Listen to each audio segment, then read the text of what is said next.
like the song, man. Hurricanes and all, but she's still pretty. You know? I'm gonna stop my baby, you know how I go.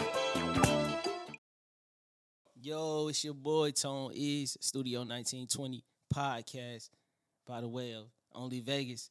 And today we're going to be hollering at my boy Gnutty, my young protege. You know, he been around here for about 4 or 5 years. So I'm just going to let him, introduce himself. It's Gnutty. I'm a producer and engineer based out of Las Vegas. I'm born and raised. So, yeah. So you say you from Las Vegas. Yep. You know, a lot of people that's in Las Vegas, they're not necessarily from Las Vegas. Like, I'm from St. Louis, you know what I mean? Like, what was it like growing up in Las Vegas? I think a lot of people had, like, this perception about what Vegas is and what type of things go on here. Like, what was your experience just growing up here? Honestly, I grew up in an interesting time because, like, technology wasn't as advanced as it is now. Like, Facts. I still remember, like, Blackberries and stuff like that. Like, there was obviously iPhones and shit around, but my dad's old school, so he made me get like a flip phone in 6th grade and shit. Like, so, That's what's up. like, I watched technology develop, and then I watched like a lot of like development in the city wise, like simple things like fucking freeways and shit, or like even big things like blowing fucking hotels and casinos down and rebuilding. And the Allegiant Stadium was recently built. Like, that shit's pretty new, even though the Raiders you've seen it all. Yeah, so Yeah.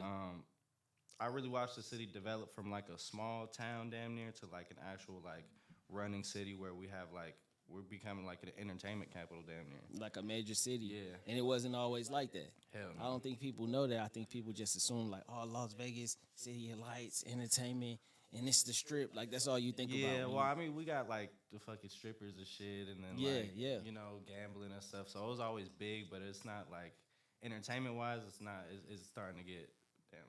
Somebody. Yeah. Entertainment wise, it's starting to get like turn up a little bit. Yeah, for sure. I feel the same way. Now, the city, as far as like the rappers and the entertainers here, like, you have had a chance to work with a lot of these guys out here. Like, how do you feel about the climate of the hip hop culture in Las Vegas right now? Honestly, I think it's under development. I talk to a lot of artists and stuff. And we have a lot of these conversations, and I tell them a lot. Like, I see this city and like the artists itself starting to really touch like the industry and stuff in the next 5 years. Yeah. The way it's going, like the way the trajectory we are, like in the next 5 years, somebody's gonna pop. Somebody's gonna pop. Somebody's got. Well, to pop. we've been having like little sprinkles of, you know what I mean, success come up out of here. Like my boy, who's Kendrick cousin? Baby Keem. Yeah, Baby Keem. I think he come from around here. Yeah, he definitely went to high school with a couple of people I know. That's what's up. Yeah. And then you got dudes like Drizzy Wright. They've been out here for a while. You know what I mean, doing this thing.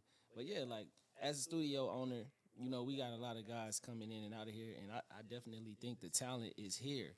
But it's kind of like a melting pot, because like I said, a lot of dudes ain't really from here. Yeah. You know what I mean, all the time. But as a producer, to be able to work with dudes from like so many different regions, do you think that kind of like helps you up your game and helps you become better because you're dealing with people with different ears, different sound?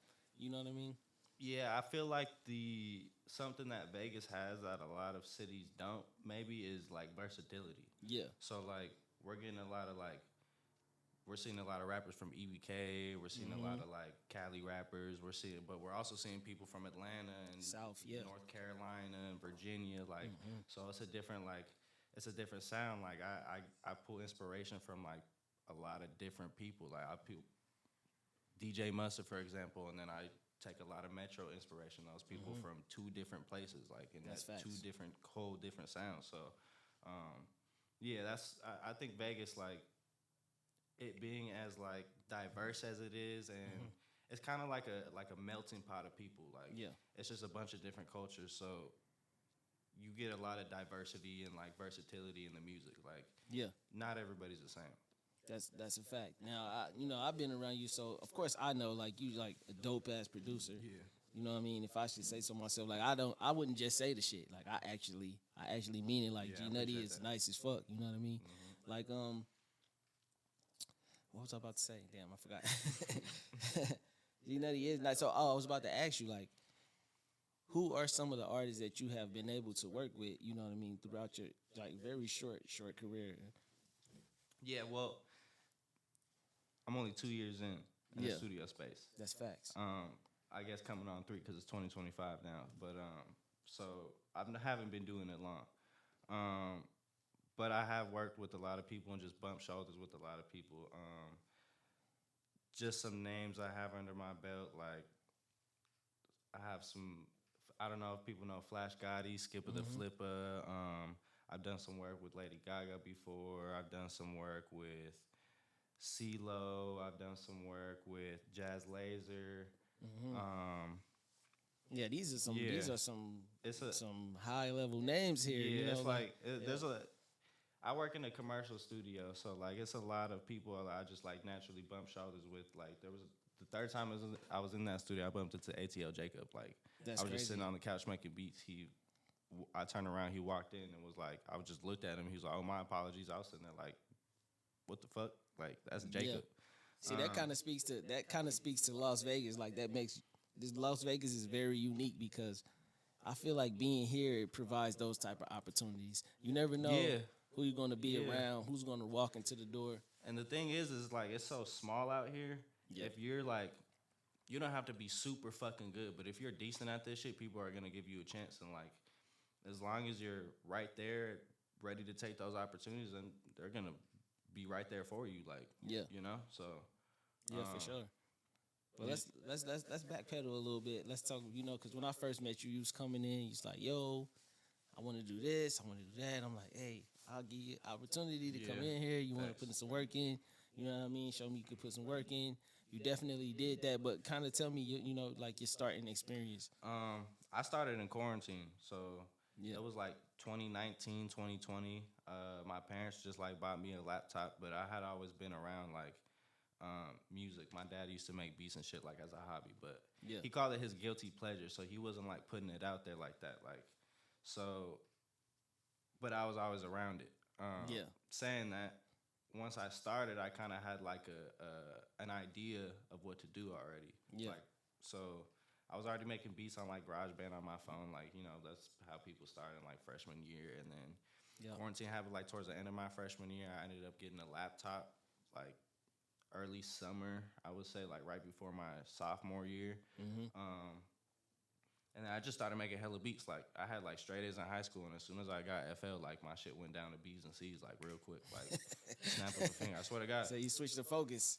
Yeah. Pretty much, yeah. I was just that's all I was doing, and then like my parents ended up having to take that shit away, like Yeah. just take it away from me at one point. But I mean, I figured out how to get it back, you know, Yeah. and I But was that was your passion though. Yeah, It was clear that's that all was I it. was doing for real. Yeah. Like, I sit there for 12 hours on the computer, online school. My parents asking like, "What the fuck are you doing all day?" I'm sitting there saying like, "Oh, homework. Yeah. I got a big test." I'm sitting there making beats, watching Yeah. YouTube videos.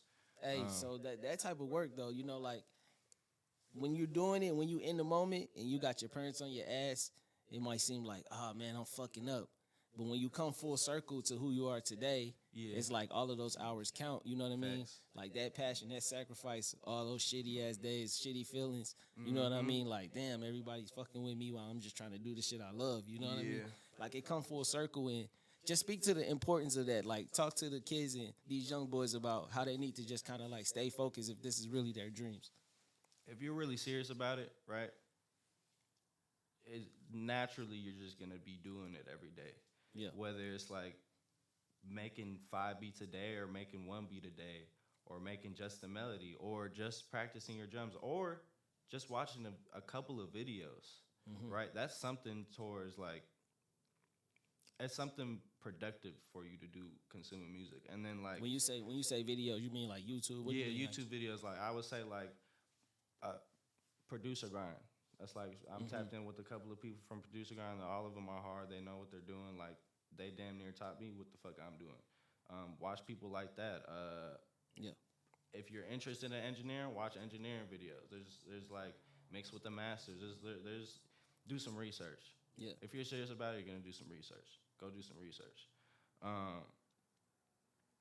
Just stay down. Just stay Facts. down. Yeah. As of like persevering and being persistent, even though you got a lot of obstacles in your way, first of all, figure out where you want to go, figure out who you want to be, figure out what you want to do, whether it's making music or whatever the fuck. This is just general advice, like. Yeah. And then once you figure out who you are as a person, like really who you are and who like what you stand by and the principles you stand on, that's nobody could tell you anything for real. Like nobody could tell you shit. Like I know where I'm going, I know where I'm supposed to be, so this is what I'm doing right now. Like That's right. I have no other option. It's plan A. There's no plan B. There never was. That's right. And for that fact, I think you're definitely gonna be successful, bro. Like you already are successful. You able to make money. You know what I mean? Doing the thing you love. Me and Reserve kind of talked about that a little bit. Just being able to do something that you love to do and actually put money in your pocket. That's like a dope thing. Yeah. It's a huge thing actually. And another thing is I was talking about how we made it through the pandemic and we still have our business. You know what I mean? Like just as a business owner, you know, a lot of people don't know that small businesses, they didn't really make it through the pandemic. You know, a lot of people were shutting down. So that just speaks to like the importance of what we doing here in 1920, you know what I mean? And just putting the work in and saying that, yo, like we can weather the storm if we really believe and just grind it out. You know what I mean? So just speak to a little bit of that. Like how was it through COVID, just trying to get your start? Like was it hard? It was hella hard because I was hella confused. Yeah. I didn't even know like what an 808 was or what a clap was or where to put the hi-hats. Like, I mean, obviously I used my ear, but I had to like figure out what the sounds were and what I'm looking for. And then being that I'm not learning from somebody who's like really in the music industry. I had to pull a lot of my own weight.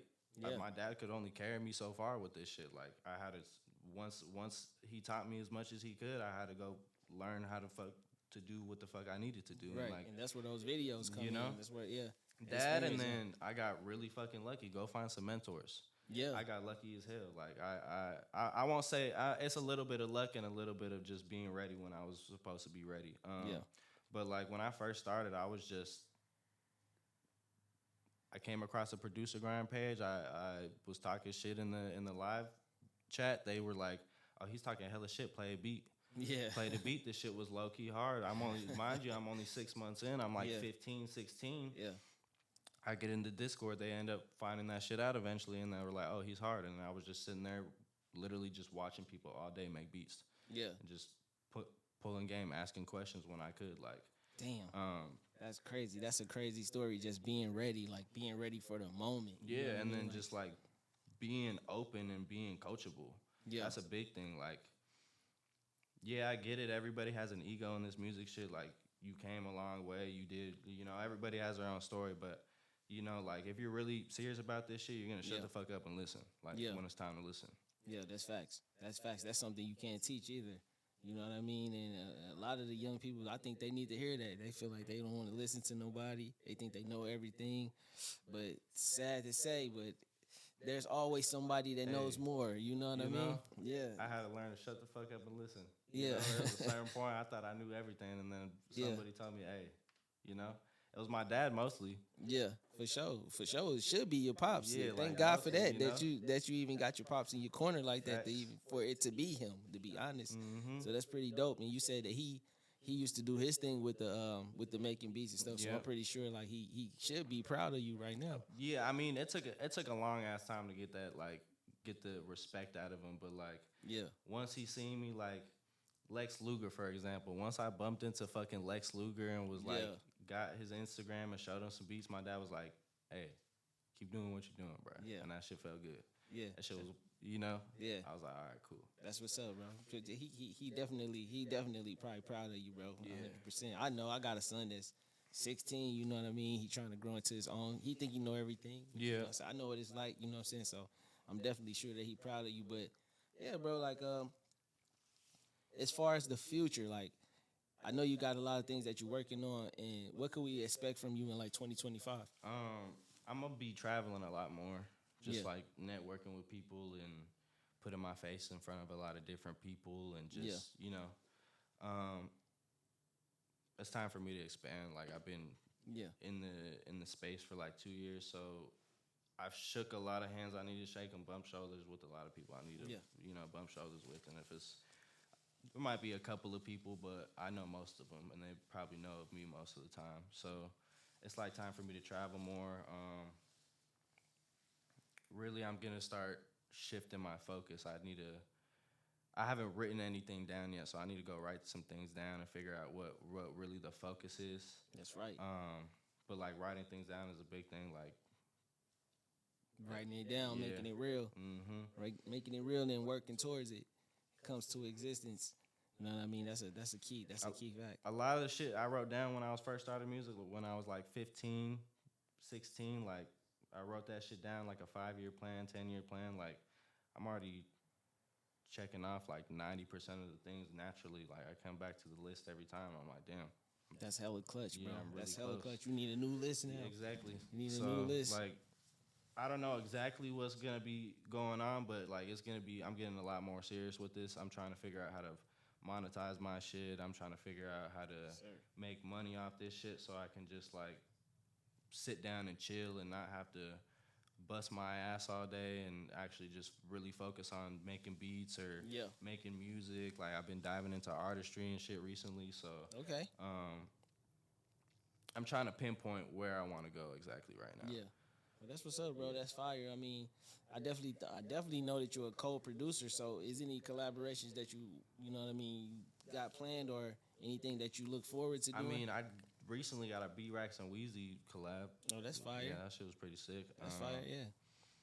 But like, as of any collabs, honestly, I'm not forcing anything right now. Like, I'm not really like. If you fuck with me, you fuck with me, and if you don't, you don't. That's the point I'm at, because I used to like sit here and stress over placements or like stress on who I want to make music for. But at the end of the day, I started doing this shit for me. Yeah. So it's like that's what I'm doing it for now. So you're like doing it now. You just bringing it out. Yeah, you fuck with the sound. You exactly. fuck with the sound. I'm just trying to I'm trying really the focus on. That's what it is. Really, the focus is on developing like a sound right now and just like figuring out signature. Yeah, like what Gnutty sounds like as a producer. Because like I have a lot of different backs. Obviously, like if you know who I am and you heard my beats, you know what a Gnutty beat is. But like, there's what is that? What's that sound? It could go a couple of is different it ways. Back? Is it trap? What is it? There's like shit. I got some crazy ass trap beats that sound like some fucking evil spaceship aliens going like like, but it's strip club music at the same time. Yeah. And then I got some. Like I would say, like Larry June, Cardo type of beats, like some shit like that. Or I have definitely didn't heard some of those vibes. I do some wavy shit. Like it just feels like you like floating, but it's cruising at the same time. It's not too turned, but you just it's wavy. Yeah. I could go a lot of different ways with it. Like I pull inspiration from a lot of different people. So, like, let me just name a couple. Like what I would say my sound is like Wheezy, Southside Metro. Like Mike and Keys a little bit with like a splash of mustard. That's that's crazy. With a splash of mustard, that's crazy. Mustard.